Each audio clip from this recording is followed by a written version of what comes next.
consultation with me and my team I was or talking one of about the Facebook. dedicated agents at Oh, Real okay. Estate to discuss your real estate needs, you can connect with us at bostonconnect.com or 781-826-8000. Now, sit back, relax, take good notes, and let's talk real estate. And good morning to all my South Shore neighbors. This is Sharon McNamara, and you are talking to you're talking to Sharon McNamara. You are listening to Talk Real Estate Roundtable here on WATD. We are coming in live from our studio here at Boston Connect Real Estate. Boston Connect Real Estate is the sponsor of our show, along with McNamara Broker Team, the Sharon and Mary Real Estate Team. I have my sidekick here with me this morning. I got to tell you, I love my Saturdays with my warm coffee. What are we going to do for the summer? We'll have to come up with something different. Cold, yeah, I know. Sue's like, cold coffee? Cold coffee. I don't know. I just had a conversation with somebody that I don't really ever drink iced coffee. I don't either. Mary always drinks iced coffee. And I'm like, no, it could be 140 degrees outside, and I'm still drinking hot coffee. I'm sweating, but I'll be there. Me too. I drink hot, but Taya only drink cold, so. Oh, my gosh. I forgot Iced that, like, coffee. Taya is just, like, so grown that she can have coffee now. Yeah. She gets her French vanilla swirl at Dunkin's. Oh, gosh. Oh, my gosh. Well, we do have a special guest tonight. Yes. You have been on the show before, haven't you? It's Yeah. morning. It is. Oh, yeah, it is the morning. Good morning. Sorry. Good morning, Melissa. We are off to a great start. Which is why we're drinking coffee. Yeah, we're drinking coffee. I haven't woken up yet. Yes, we do have a special guest today, this morning. And her name is Sue Bollinger. She is a full-time realtor here at Boston Connect Real Estate. Hello, Sue. Good morning. Good morning. Yes, we're happy to have you. Sue is one of the best of the best, obviously, out there. Oh. Yeah, of course you are. Don't you you. think? Yeah. I mean, you Don't have you think? a lot of experience. And I met Sue, oh gosh, eons ago when we were working at the same firm. We were actually both at Success. And I remember we were just talking about Taya, and Taya was like in one of those little carriers. Yeah. And I remember you running around and getting it all done and all that. And then we opened up Boston Connect. You soon thereafter came here with us. And Within a year. yeah, within a year, which I'm super grateful for because, I don't know, it just was meant to be. And I think just, I have so much trust in you, and I know that you're always doing the right thing. And that's really important for us here at Boston Connect Real Estate. And soon thereafter, you were doing education for us here. So you were part of our empowerment team lead, which is team for us is training, education, advising, and mentoring. So you were a big part of that. Sue and I are sisters when it comes to technology. We love it. Yeah. Technology and memory. Yeah, I know. The memory we don't have, Yeah. and technology we do. So yes, so you've done a lot of things. I know that you were recently appointed to the pro standards for Massachusetts Association of Realtors, so the state board, which is big time. Yes. Yeah, you're in the big leagues. I feel so important. Yeah, you're walking around and everyone's like, that's Sue Bollinger. That's Sue Bollinger. Yeah. Do the right thing because right she's thing. on professional standards. So for those of you who don't know what professional standards is, because we are a realtor office and we are mostly all the whole area, I would say here on the South Shore and Boston and everywhere, we're realtor offices. So that's National Association of Realtors. Then we have the local board, which we have South Shore Realtors. I'm part of the Greater Boston Board and the Bristol Board, and I'm also part of the Massachusetts Board, right? So that's our state board. I am on the grievance committee for the state of Massachusetts, so I was just appointed to that. And Yay. yeah, so we're there's in Sharon McNamara. There's Sharon Sharon, McNamara. exactly. Oh no, do the right thing.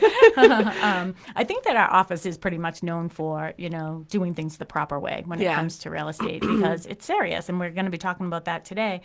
And some of the things that we're seeing on the grievance committee, we can't talk about the cases themselves, but some of sort of what we're seeing coming down and up the pipeline a little bit now based on the past couple of years and how the market was. But so generally, just so people know, if you have a grievance, that with an agent, you as the general public can file a grievance at your local board. And if you just thought that they were doing something unethical, so we abide by the National Association of Realtors Code of Ethics.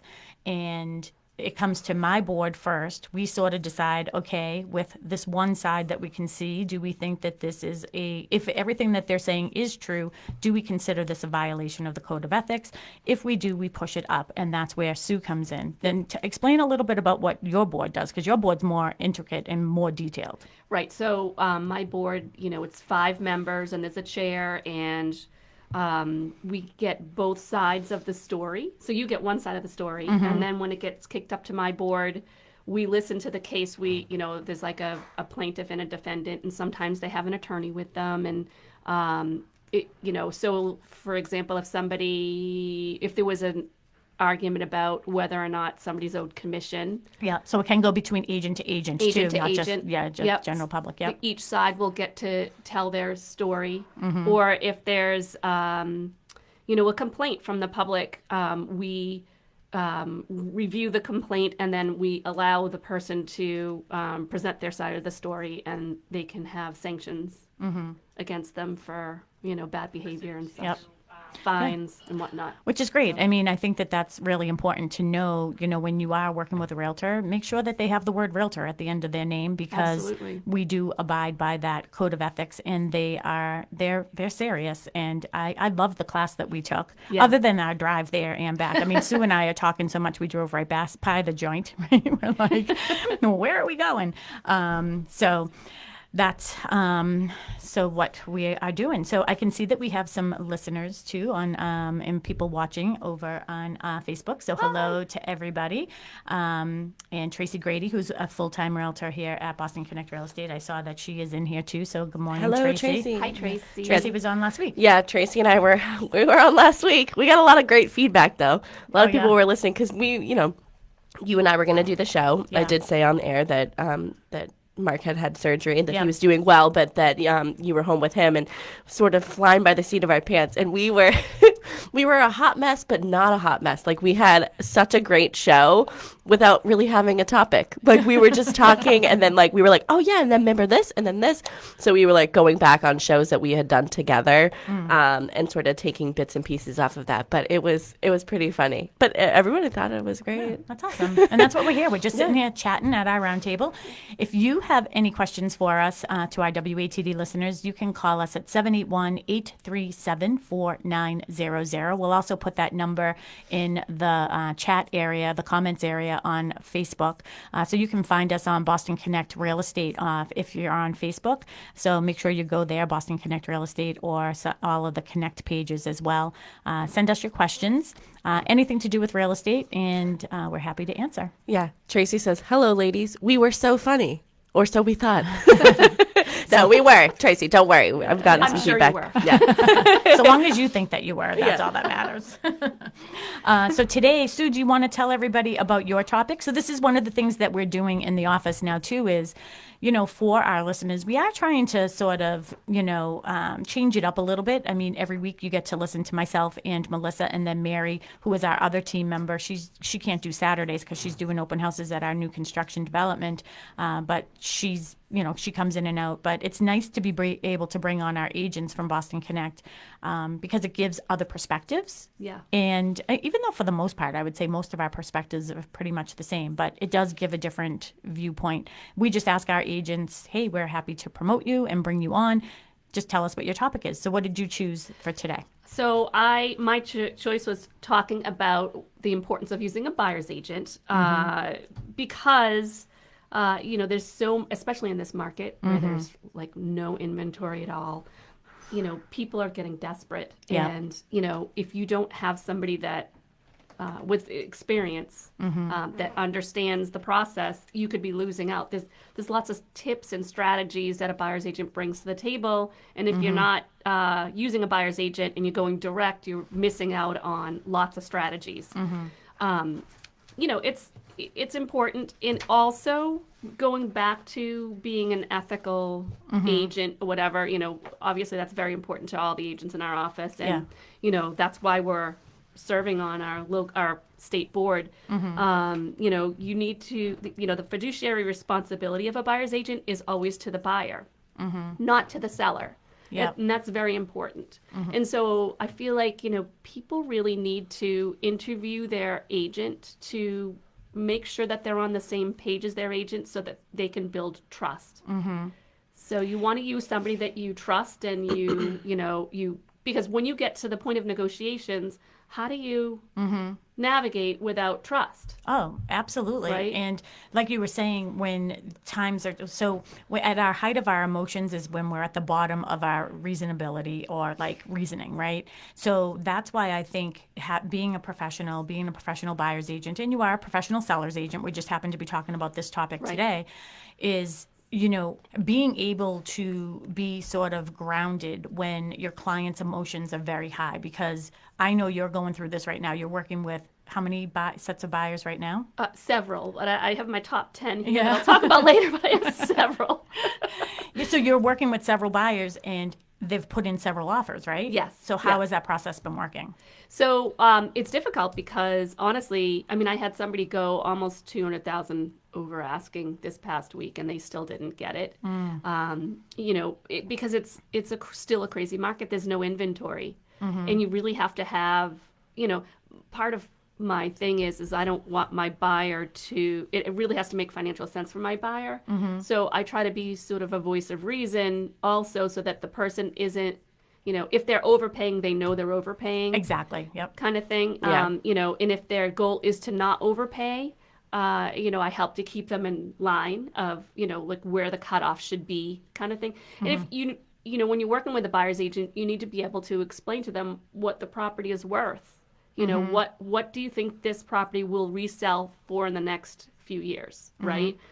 So are you planning to stay for 5 years, for 10 years, longer? What's your long-term goal? So you have to figure that out before you go ahead and put the offer in. So, if they didn't get it and they went 200,000 over, maybe that's a good thing. You don't want them to go 250 over if they're not going to be able to sell it in 3 years or 5 years. So, part of my job is to help them stay on focus and not go by emotion.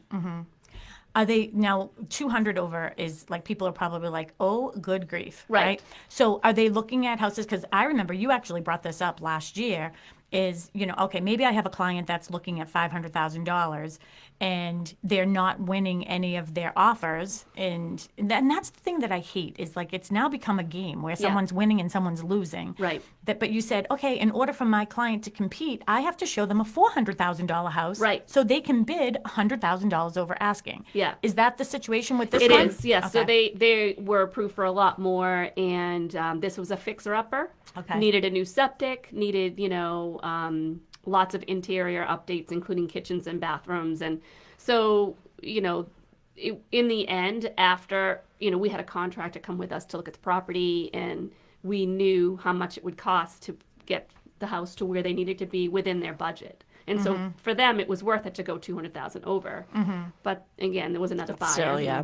Still didn't do Did it. you ever find out what was the cause? Was it price? Was it conditions? It was, my client wanted to do a renovation loan, and the other buyer had the ability to not do the renovation loan. So sometimes that makes a difference. Yes, you're up against cash buyers and, buyers who have significant means, and, so it's difficult sometimes, in this market, but that doesn't mean you can't win.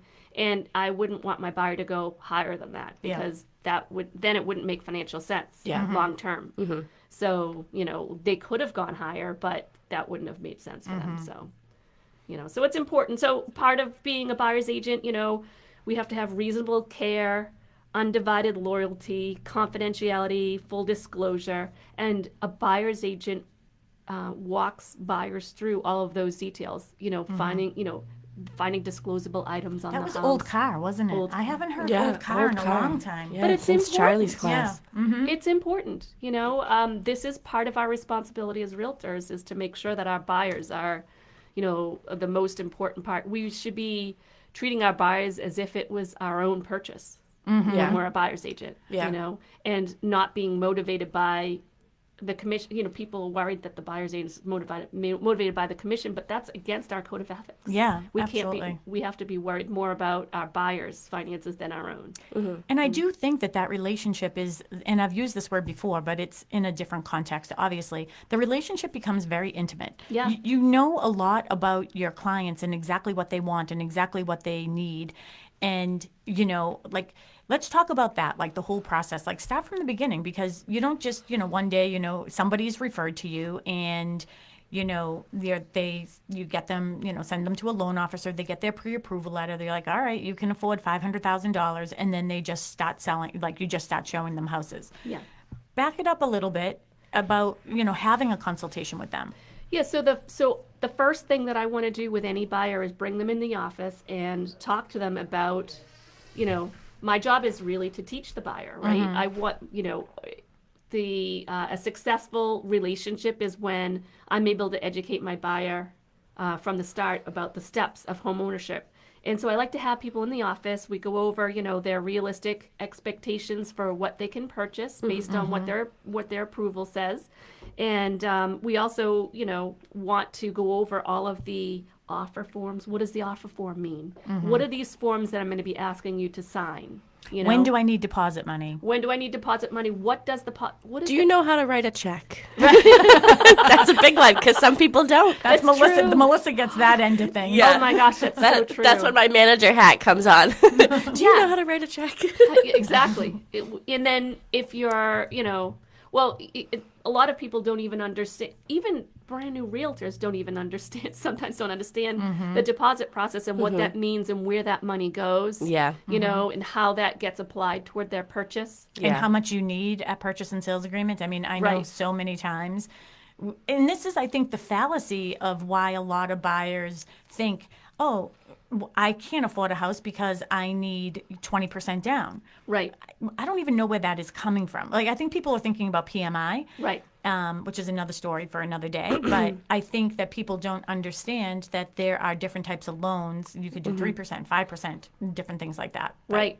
Absolutely. And do you talk about strategy when you're talking about offers? So the first meeting is really for me, we do talk a little bit about strategy and about because I don't want to overwhelm somebody in the first meeting, obviously. Yeah. But it's so important to sit down with your realtor, have a one-on-one conversation, talk about the steps to home ownership and, when you do the home inspection, what type of things are okay to negotiate. And, a home inspection is for your purpose only. It's not to necessarily negotiate, the seller down. So you can't be going into the home inspection thinking like, oh, I'll just get them down another $5,000. Yeah. That's really not the purpose. And so we need to educate the buyer up front about what this means. That doesn't mean you can't negotiate it, but it has to be a legitimate. Especially if something unexpected comes up. Well, I think that it's really, that part is really important. And I'm just saying it as from a perspective of a buyer. I had a home inspection, but I went into it thinking, I've never owned a home before. I'd never actually lived in a house before. So I don't know where the water shutoff is. It was more educational for me, I needed somebody to guide me through because the homeowner itself, he wasn't going to walk through. So I needed somebody to walk through and be like, this is this, this is this, and this is this, you know? And I'm like, oh, okay. And these are things that, could use some love and attention at some point, but not necessarily that you need it right now. But they could also say, hey, this heating system is leaking right now and there's a problem. So that's something that you would try to negotiate sooner than later. Absolutely. But you can't go into it thinking I'm gonna take the seller down another 10. I'm gonna take them down. In a headlock. There are people who really think that. So. But you know what, though? This is another thing, too, and I think that this is one thing, one of the things I love about Boston Connect Real Estate, too, and all of our agents is these roundtables that we do in the office, and we're talking about, different strategies, what we're seeing in the market, how we're approaching things. And I think that other agents out there from other companies, again, I always say we're not competitors, we're colleagues, we just wear different color logos. And I do think that agents know other agents. Yes. So they know if they can depend on us. They know if we're having these types of conversations where, okay, we know that when she goes into home inspection, it isn't so they can get another $10,000, $20,000 off. Right. Which is important. Right, So the reputation aspect of it. You have to have integrity. You really do. And the other agents have to know that you have integrity too. So you can't, you have to educate accordingly. So the next step is showing properties, right? So then we identify properties that the buyer would, realistically be able to afford. And we start looking at a bunch of properties. In this market, it could take up to 6 months to find a home, depending on what the buyer is looking for, or longer. So, that's a long process.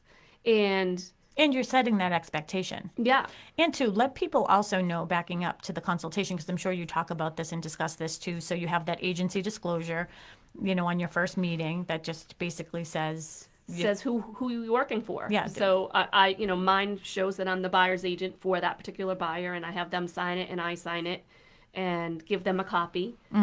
I also give them a copy of the offer and a generic purchase and sale I'll go over with them just to show them the basics of the purchase and sale and what it means. And the other thing too is I think a lot of people think, oh, if I have a buyer's agent, I have to pay this buyer's agent. Yes. So can you let people know how that works? So that's really important. So, the way it works is there's a couple of ways it works, but, in most cases, the buyer's agent is getting paid from the seller's commission. So the seller is offering X amount, and they generally give approximately half of it to a buyer's agent that brings a buyer in. So having a buyer's agent, generally speaking, doesn't cost any money.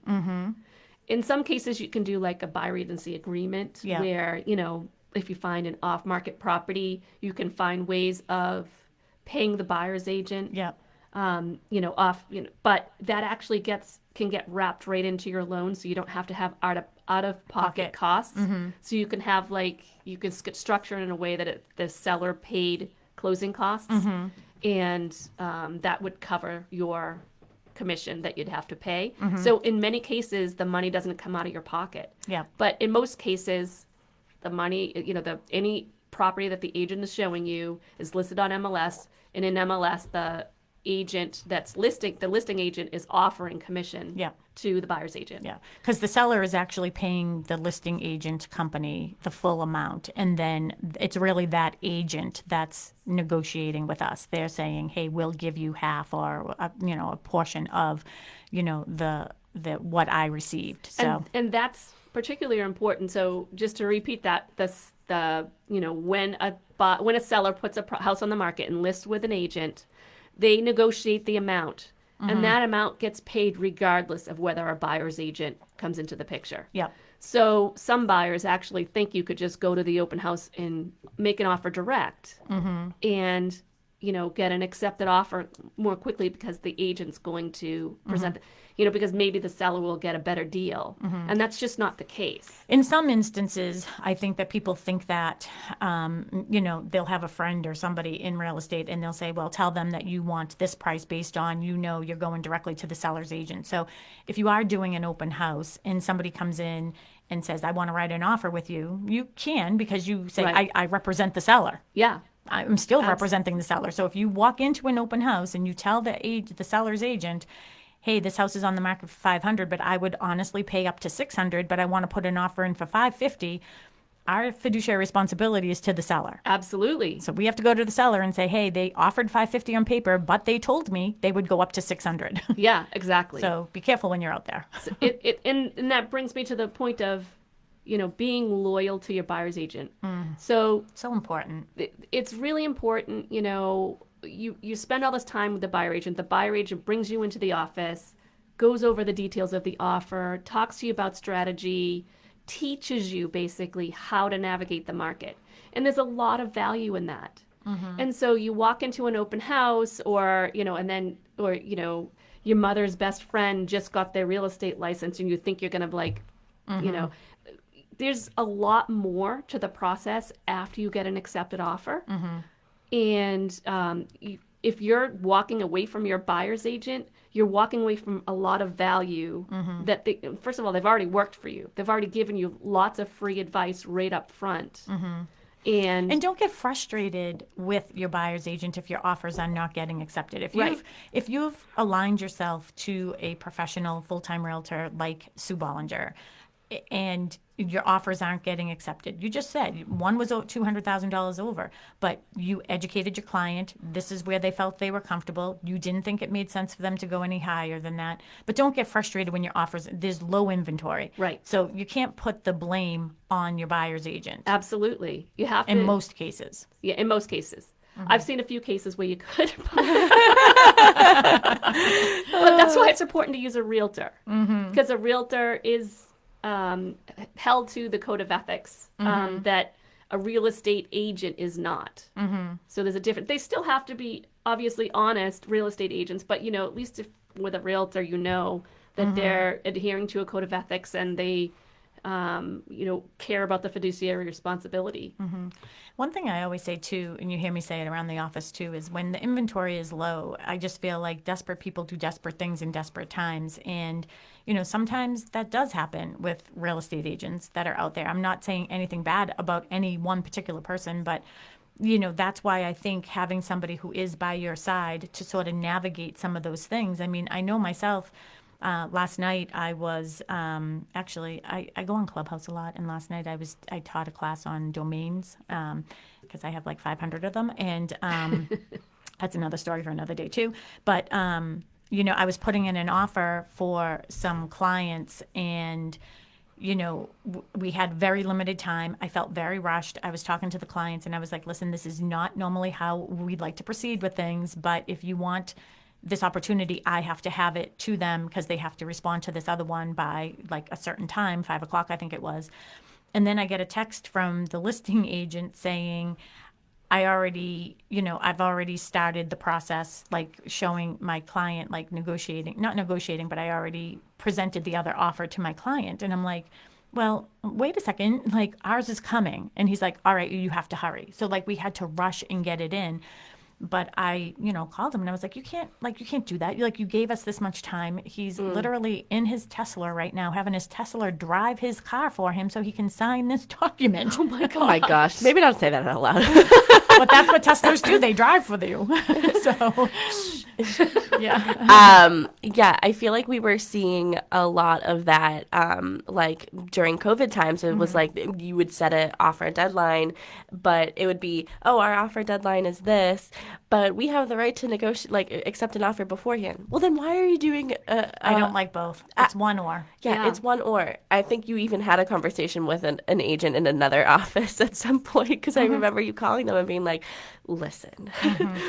And it was because they accepted an offer before their deadline. And they're like, why even have a deadline? Yeah. It happened so many times last year for a few of my clients where they just canceled the open house and the deadline was Monday. And I have to tell you, that's exactly what happened in my situation last night. Our offer did get accepted, but it wasn't us that had the bully offer. We were competing against another bully offer. Yeah. You know what I mean? Because that other bully offer was like put a timeline on it. And this is the good news too, is like, I love the fact that we don't know. I never ask, like, who's the other agent? Right. Because chances are it could be anity. I mean, for all I know, it could have been someone in this office now that I think about it, I'm hoping it wasn't, but sorry. That's it. So I think that keeps it all on a fair playing ground as well. And it makes it a little difficult for the listing agent, I'm sure, because everybody's like, I want this, I want this, I want this. So. Yeah, absolutely.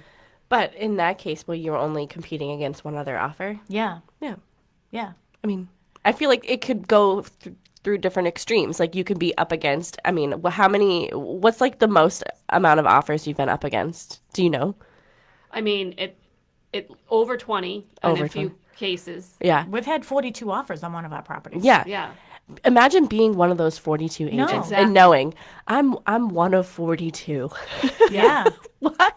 I know. Yeah. I'm one of 42. And that makes it difficult. We'll have a show on sellers too. So we'll have Yeah. Sue back and we can talk about sellers and that whole process too with Right. multiple offers because we're getting back into that area again. The one with 200,000 over was 11 offers. 11 offers. So it's getting there. There's still very little inventory. So whenever something new comes in the market, we're all like running with like a tongues out.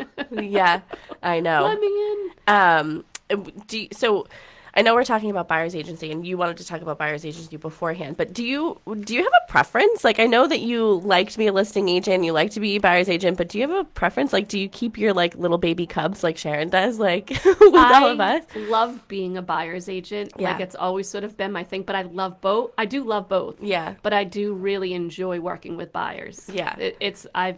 It's been sort of my specialty since I've started. Yeah. I feel like that's how I identify you. Like I've been here for 7 years. You've been here longer, and I've seen you have a lot of listings. But for some reason, whenever I think of you, I'm like, oh, she's a great buyer's agent. She's a buyer's agent. She's a great buyer's agent. Well, sometimes, like, when you find a great deal in a market like this, and you get the seller down in price somehow. Yeah. Maybe the seller, there's been and this will be a good one for when you do a seller agency roundtable, but for the buyer's agent, when I see a house that's been on the market for 3 months, it's like, oh, well, here we go. And that's when you can get them down in price, and you're not up against 15 offers, and the seller's probably getting frustrated, like, why haven't I gotten any offers on my house yet?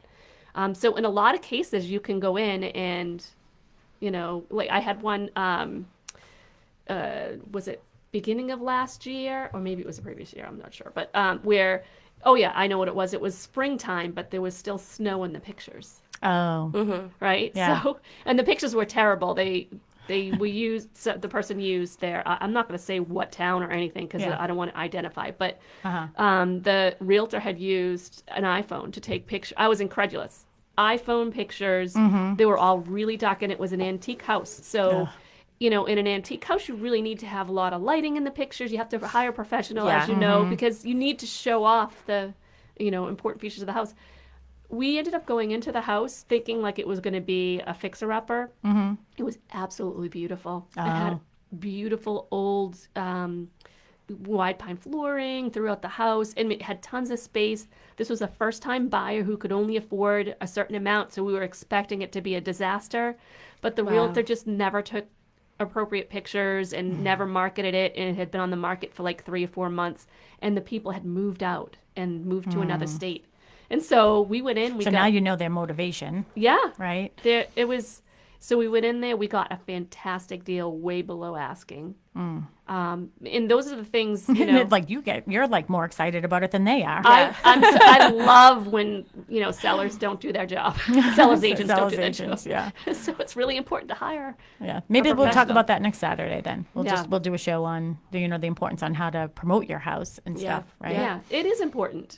If your agent's still taking cell phone pictures, that's an issue. Yeah, Sorry, absolutely. But well, everybody knows here. I got one this week. I have like what I consider, it's a different version of the second word I'm going to say, but the holy crap folder. Yeah. And I have that on my desk, and agents in our office will send me things all the time. And one just came through Faith from our office. She just joined our office, and I was like, oh my gosh.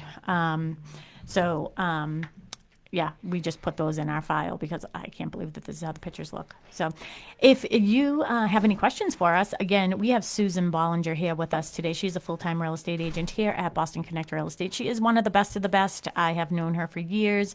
I have so much confidence in her. She was one of our, part of our empowerment team, one of our directors here, doing trainings at the office. She's on our state board when it comes to grievances and things like that. If you have any questions for us regarding this topic, being a buyer's agent or anything else to do with real estate, give us a call. We have Tim in the studio at WATD 781-837-4900, 781-837-4900. And you can get your call in. And then do we have the number up on Facebook as well? Yep.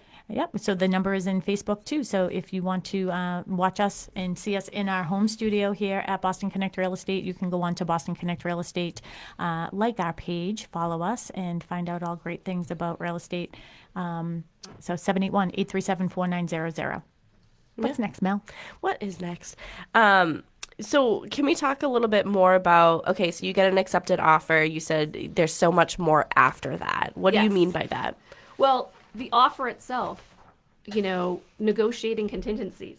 There's a lot of important contingencies. The loan commitment date, the home inspection. What if you have a house to sell? Yeah. How do you put that into the offer and be protected so that you're not without a home? So you can sell your home and buy a home at the same time. You still can do it even in this market. So it's important to have a professional who can tell you how to do that. Sorry if I hit that.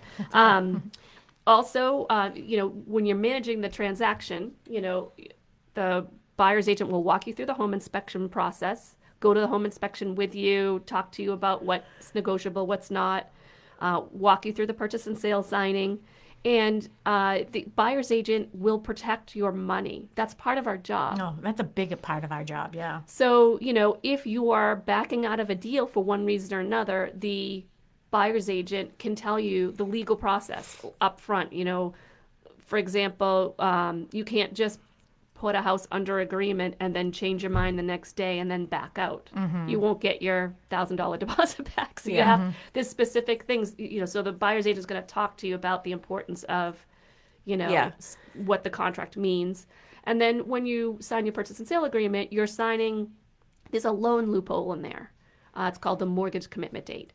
And it's really important that you stay on top of that mortgage commitment date and make sure that the appraisal is done and that the mortgage commitment actually has, everything in it saying, you want it to actually be empty. The only thing that should be left on it when you reach that mortgage commitment date is, verification of employment and maybe the insurance policy. There really shouldn't be an appraisal or any documents outstanding or anything like that. If there is, that's the buyer's agent's job to ask for an extension or to get you out of the deal so that you can get your money back. Yeah. So the buyer's agent will stay on top of dates. It's very important. So it's got to protect your money. Again, fiduciary responsibility is very important to a buyer's agent. There have been many a times as a listing agent that I don't remind the buyer's agent when the commitment letter is due. They pass that date. All right, well, I now potentially can keep your client's money. If you cannot go forward, my client, the seller, can potentially keep your client's deposit money. Yeah, absolutely. So it really, really is important. And, that's why the importance of training. And I think that why our office is sort of known for doing so much training and those roundtables are so helpful is because those are things that we always keep in mind. Yeah. So I had a client once who, she was buying a condo. This was not through me. This was a previous realtor, obviously. But she was buying a condo. So she put her offer in. She put down $1,000. And then she did some research about how much the condo fees were and some special assessments. But the language was not put into the offer subject to, review of, all of this stuff. Because that's important. You have to put that in the offer. If it's subject to review of condo docs, you need to put that in the offer. So her agent didn't do any of that. And then she found out that the payment was going to be higher than she expected.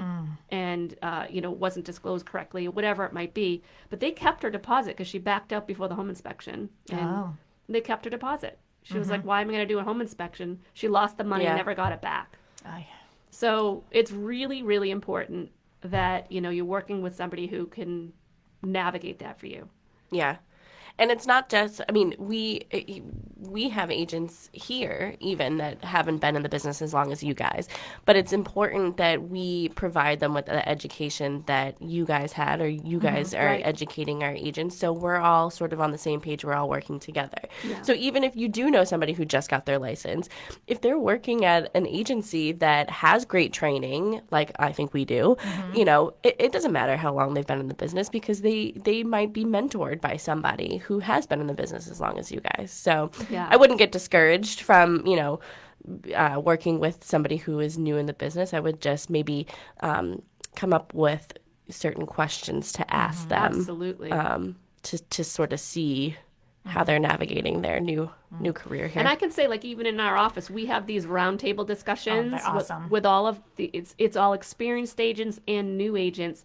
And we talk about our experiences, what mistakes we've made, how to correct them. And, so even the new agents in our office who've not even made a sale yet already have the benefit of the knowledge of the office, just starting out. So, And even, we've had several seasoned agents join us from other companies and firms locally to our office that, they're seasoned, they've been selling for a while. And I think they're getting a lot of value out of the trainings that we're doing here in those roundtables. And I just think it's great how everybody's helping everybody. And at the end of the day, it all comes down to us helping our clients. Absolutely. Right? Just being the best we can for our clients. Absolutely. And I think one of the important things you can do as a buyer in this market is sit down with ask for a sit down with your buyer's agent. Yes. If you're just about to get started, just tell them, like, I want to sit down with you in your office. I want to go over your process. I want to learn about the process before we get started.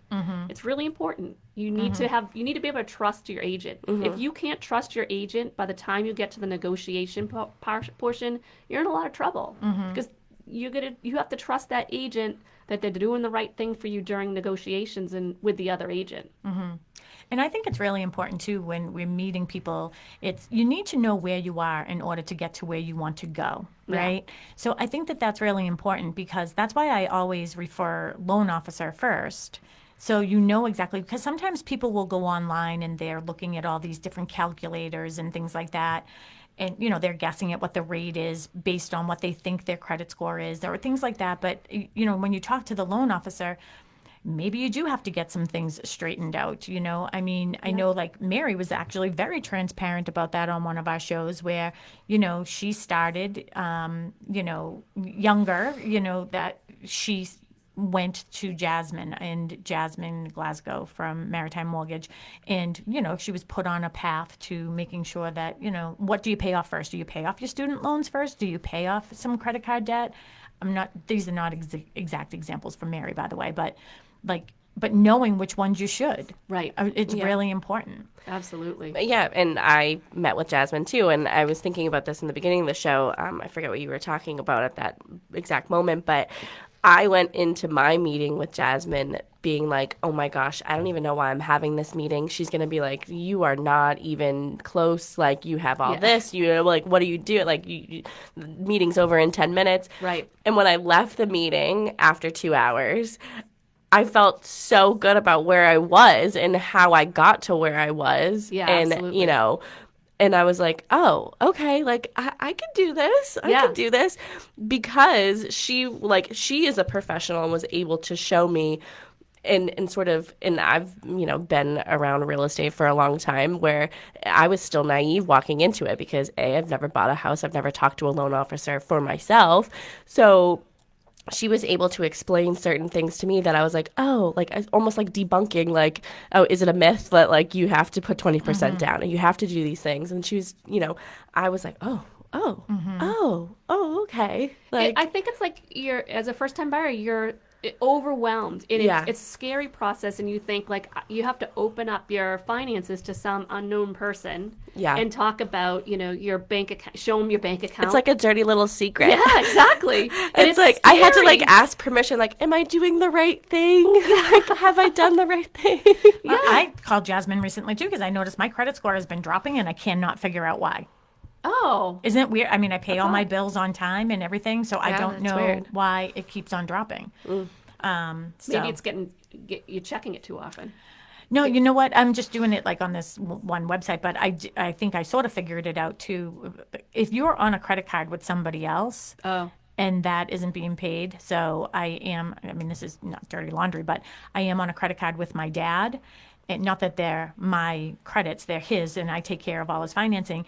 And the company, this is what you have to always check too. So like, I never go to my mailbox waiting for a bill. I just pay them when they come in. Yeah. But they must have sent him an email, which I don't check his email, that basically said, hey, we're changing everybody to paperless.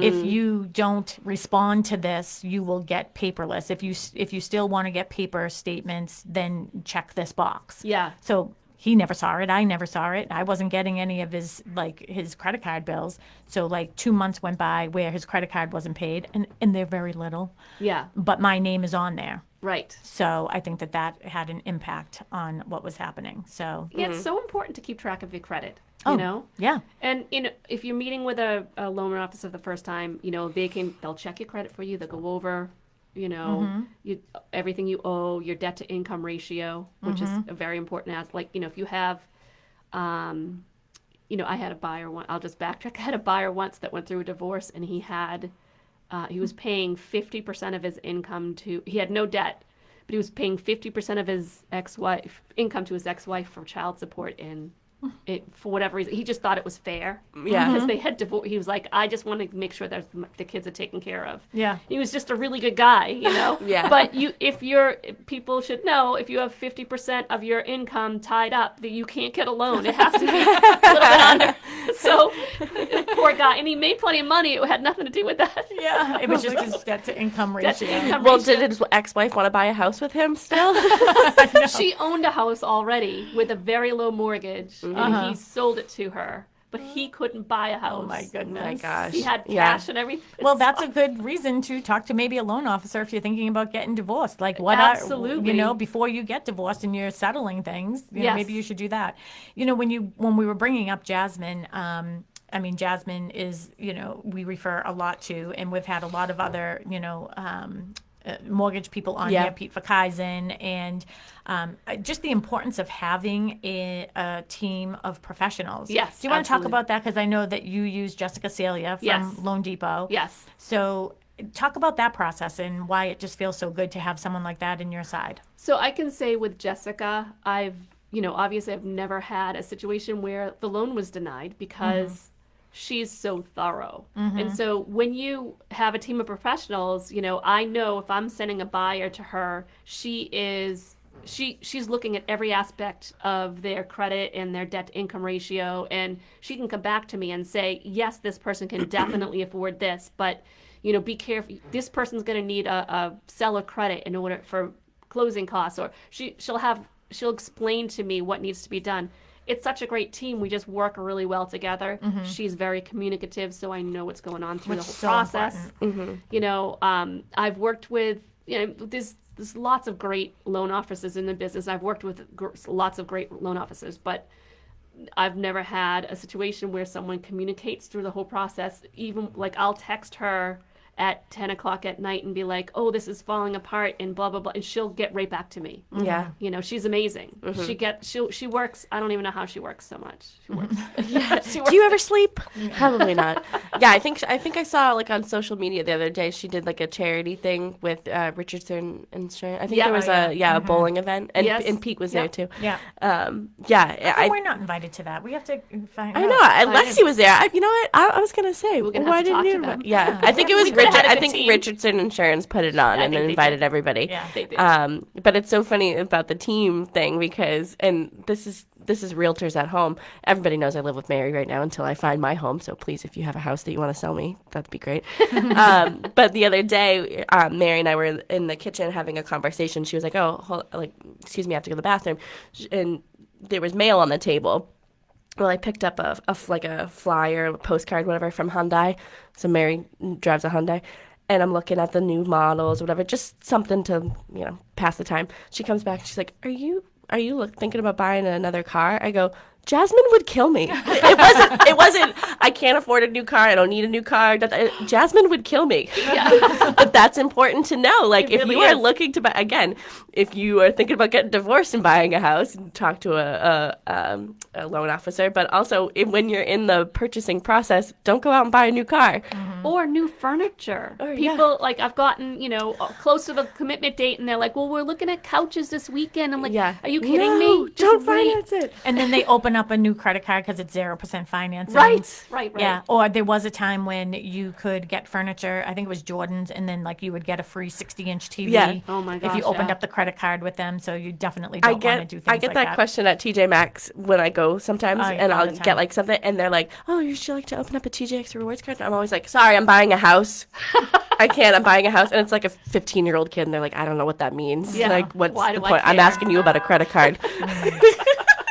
So we only have 5 minutes left, which I can't Wow. believe, because we could have went on and on and on about this. But obviously, having a team of professionals is very important, and we also have, our attorneys and preferred people that we use for home inspections and things like that. So sitting down with your buyer's agent is very, very important, and having that first meeting and that first consultation.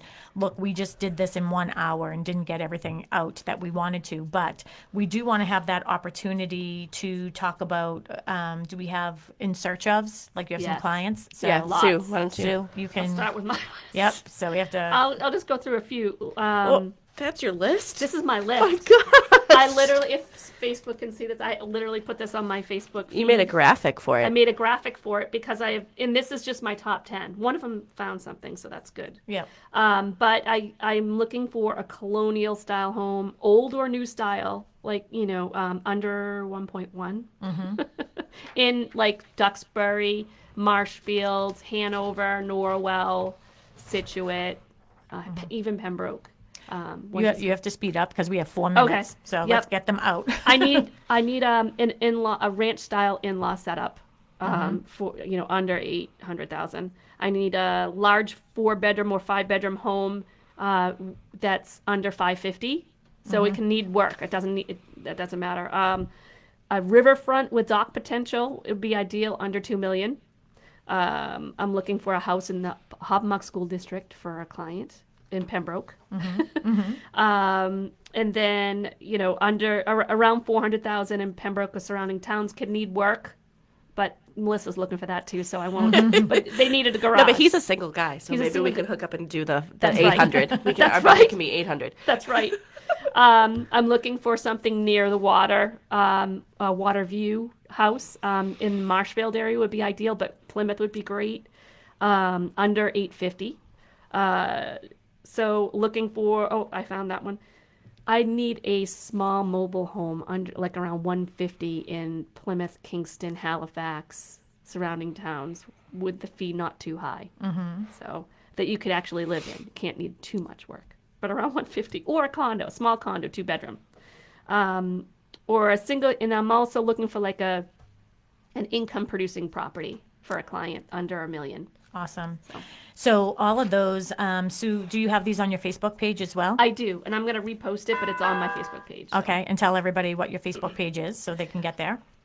It's Homes by Susan is the handle, so it's facebook.com/Homes by Susan. Homes by Susan. Okay, perfect. Homes by Susan. So go to facebook.com/Homes by Susan, and you'll be able to see this. So if you have any of those style homes that she just mentioned, you can go to her directly, send her a message. What is your phone number? 508-317-5729. Repeat that one more time in case someone didn't have a pen in their hand. 508-317-5729. Perfect. And your email is what? S. Bollinger? Yes.